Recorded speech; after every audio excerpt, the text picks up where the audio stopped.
before we start reading from the book of Exodus, there's just a couple things I want to lay out to set the stage for this book. Abraham, he's typically dated to have lived around the year 2000 BC. And the story of Moses and the Exodus is dated to be around, or circa is Latin for around, 1500 BC. And so that helps set the context for this time because we do know a little bit about the history of Egypt during that time frame.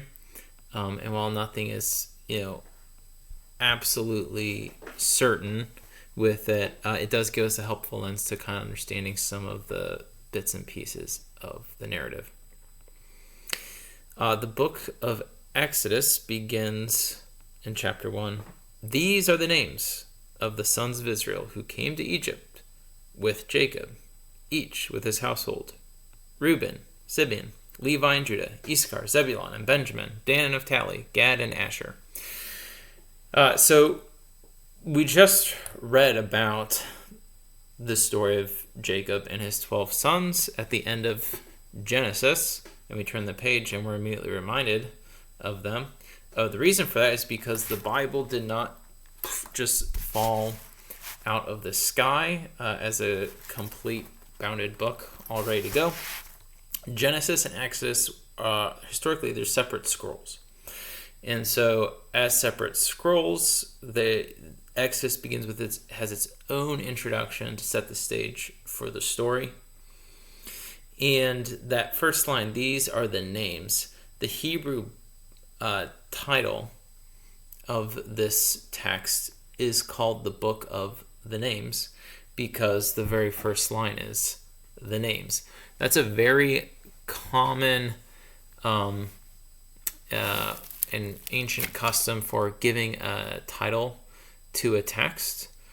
So, like we still have this today in church documents where the name of a church document is frequently, it's just the first line of that document. So some examples like Novo Millennium, that church document begins with in the new millennium. So we have the modern title for this book as the Exodus because it's about the story, the exiting, the leaving of Israel from the land of Egypt, leaving sin behind and beginning their journey towards the promised land. So let's resume now at verse 5. All the offspring of Jacob were 70 persons. Joseph was already in Egypt. Then Joseph died, and all his brothers in all that generation. But the descendants of Israel were fruitful and increased greatly. They multiplied and grew exceedingly strong, so that the land was filled with them. Verse 8. Now there arose a new king over Egypt, who did not know Joseph. So a couple different ways to read this. If you remember from Genesis, knowledge, knowing someone, remembering someone, that's covenantal language. So it's either that this new king of Egypt doesn't recognize the covenant that the Egyptians had with the Israelites when they came down and settled in the land of Goshen, or this new king literally had never heard of Joseph. Either interpretation is possible, but there is that deeper meaning with that term of knowing. Verse 9, and he said to his people, behold, the sons of Israel are too many and too mighty for us. Come, let us deal shrewdly with them, lest they multiply. And if war befall us, they join our enemies and fight against us and escape from the land.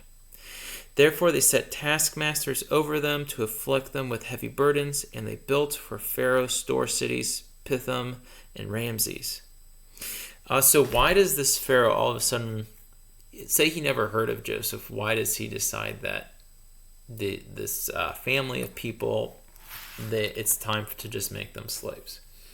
So as I mentioned, the Exodus, it's believed to be dated around the year 1500. And there is some turmoil that goes on in Egypt around that time. it's really hard to date these things. So we want to just be cautious about like saying, oh yeah, this definitely explains it. That's not what I'm suggesting. I'm just giving you a theory to help give a framework of trying to understand what's going on. So there was a civil war in Egypt, and one dynasty in Egypt replaced another. So one possible theory is that the old dynasty of ruling pharaohs of Egypt were the ones that Joseph was friendly with, that Joseph worked under, and that would have made the promise to the Israelites. And now this new dynasty has come to power, and they know that the Israelites are buddy-buddy with the old dynasty. So in a move to secure their new political power, they're going to oppress and enslave the Israelites so that they don't become a rival force to bring back this old dynasty of pharaohs. So resuming now with verse 12. But the more and more they were oppressed, the more they multiplied, and the more they spread abroad. And the Egyptians were in dread of the sons of Israel. So they made the sons of Israel, underline, serve with rigor, and made their lives bitter with hard, underline again, service, in mortar and brick, and in all kinds of work in the field. In all their work they made them, again, underline, serve with rigor. We have the stage set now for the whole drama of the book of Exodus. And the drama is, who is Israel going to serve? Remember, the name Israel means he who wrestles with God. And the Israelites, as we'll see, they go out kicking and screaming when it comes to their relationship with God. And during this time living in Egypt, they have fallen into pagan polytheistic practices.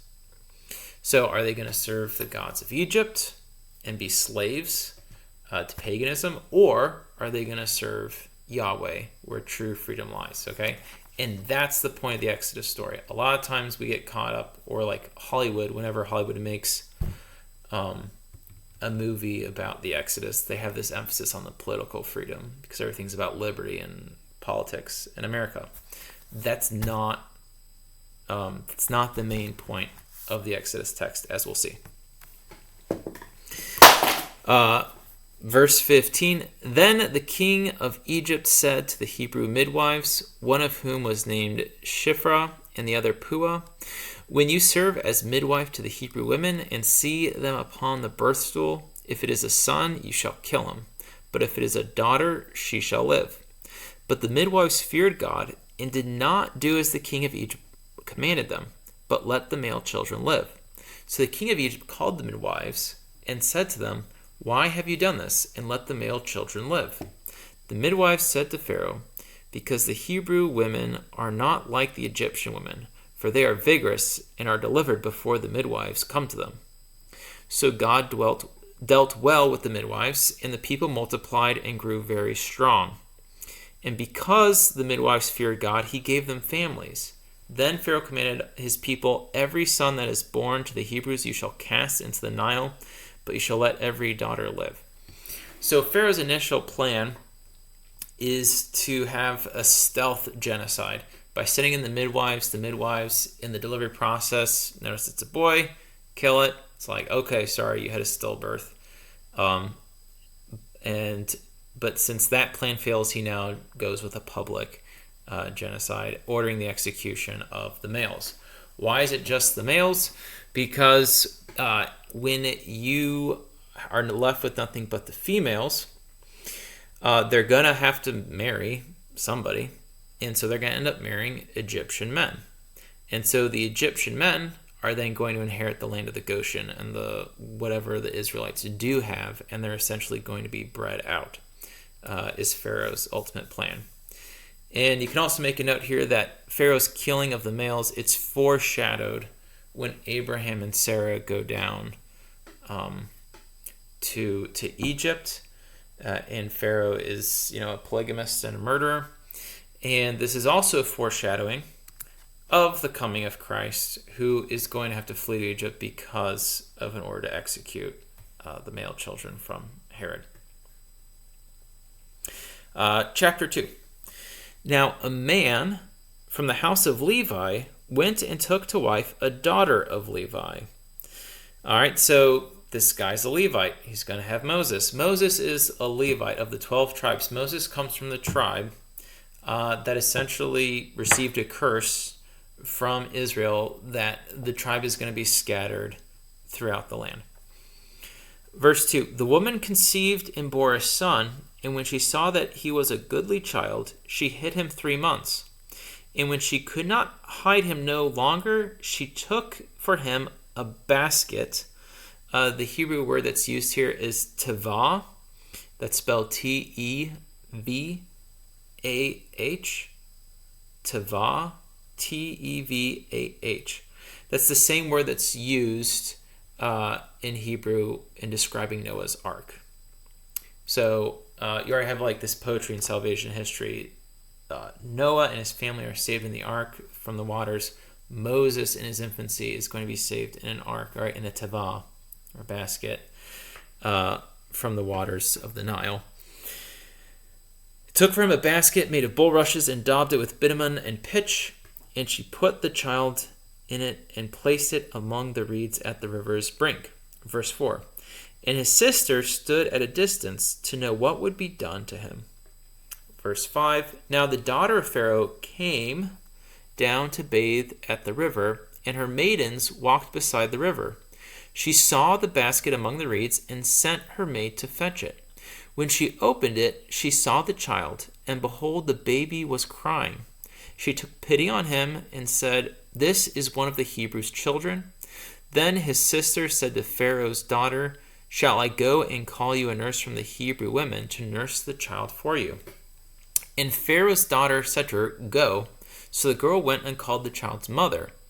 And Pharaoh's daughter said to her, take this child away and nurse him for me, and I will give you your wages. All right, so irony of ironies, Pharaoh puts out an order to execute the males, and Moses is saved from this fate, and Moses is going to be the one who's going to bring about the downfall of Pharaoh. And Pharaoh is now also paying his mom now to nurse him, and he's going to be brought up and educated at Pharaoh's expense. So again, like think of that concluding lines from Genesis that Joseph said, God, what you intend for evil, God brings out for good. All right. So the woman took the child and nursed him. Verse 10, and the child grew, and she brought him to Pharaoh's daughter. And he became her son, and she named him Moses, for she said, because I drew him out of the water. So the Moses, that name means drawn from the water. So because the baby was drawn out of the water, she calls the baby drawn out of the water, Moses. Verse 11, one day when Moses had grown up, he went out to his people and looked on their burdens, and he saw an Egyptian beating a Hebrew, one of his people. So Moses knows he is a Hebrew. There's a popular movie that was made by DreamWorks, Prince of Egypt, great film. However, in it, Moses kind of plays dumb, like doesn't know that he's actually been a Hebrew this whole time. They do that for narrative drama for the film. But here we see Moses, he actually does have association with his family. Okay, his mother nursed him, and he's well aware of his heritage as a Hebrew. Verse 12, he looked this way and that, and seeing no one, he killed the Egyptian and hid him in the sand. All right, so verse 12 gives us a very important personality trait of Moses, and that is that he has anger issues. He's going to have these anger issues throughout the story, and it's going to get him in some hot water. So he kills an Egyptian out of anger because he was abusing one of his fellow Hebrews. Verse 13, when he went out the next day, behold, 2 Hebrews were struggling together. And he said to the man that did the wrong, why do you strike your fellow? He answered, who made you a prince and a judge over us? Do you mean to kill me as you killed the Egyptian? All right, so Moses' first interaction with the Hebrew people in Exodus is, one, he saves the guy, and then immediately he's challenged. Who put you as a prince over us? All right, are you going to do to me what you did to the Egyptians?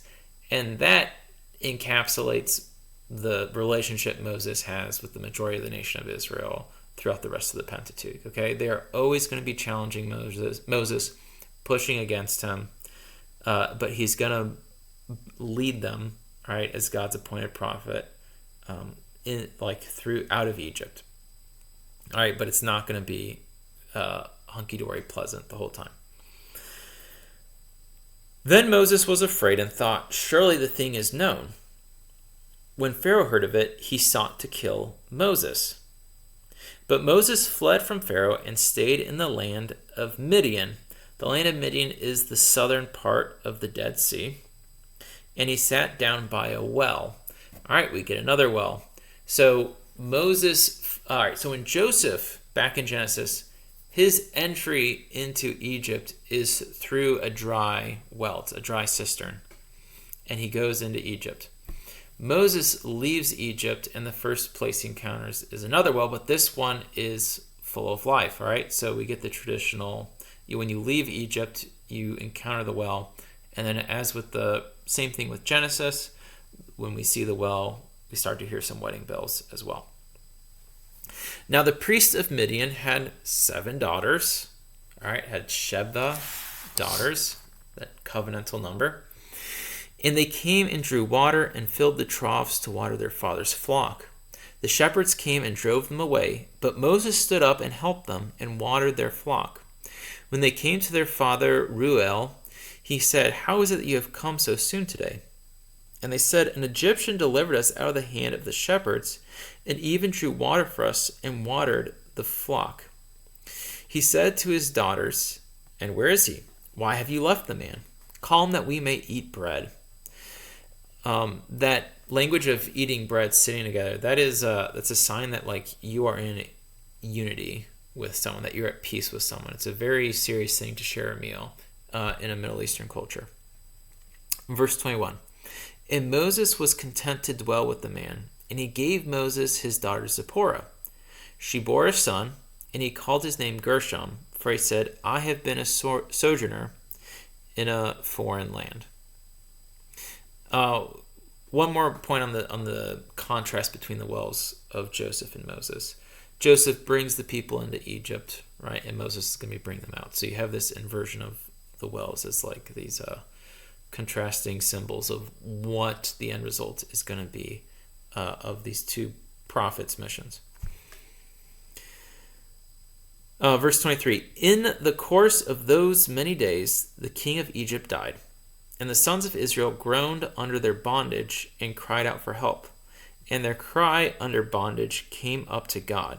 And God heard their groaning, and God remembered his covenant with Abraham, with Isaac, and with Jacob. So underline that. God remembers his covenant. And the covenant he remembers is the covenant with Abraham, Isaac, and Jacob, the 3 patriarchs. It's going to be based on their righteousness that God is going to be a God to his people, to Israel. Because Israel, as we're going to see, just like ourselves, is a rebellious people. They're going to have a lot of mishaps, and it's definitely not going to be because of their own individual righteousness that God is going to, lead them into this land. Verse 25. And God saw the sons of Israel, and God knew. Make a note here that is the original text. All right, that's the Hebrew text. God saw the sons of Israel, and God knew. What does God know? So in the English translation, it's added God knew their condition. You have this sometimes in language where there's implied parts of a sentence that are left hanging. All right, so in English we have this where I say, shut the door.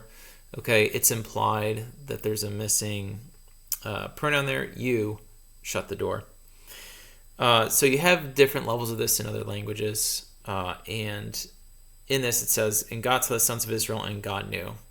Text is done. So the English translators thought it would be fitting to add their condition. Makes enough sense. But I do want to highlight, if we just end the sentence on God knew, and we're left to dwell on that, it's going to call to mind that covenantal language of knowing. All right, so God remembers his covenant with Abraham. God sees his people and he knows. All right, that knowledge and the covenant, all right, they're interconnected terms and themes in the Old Testament.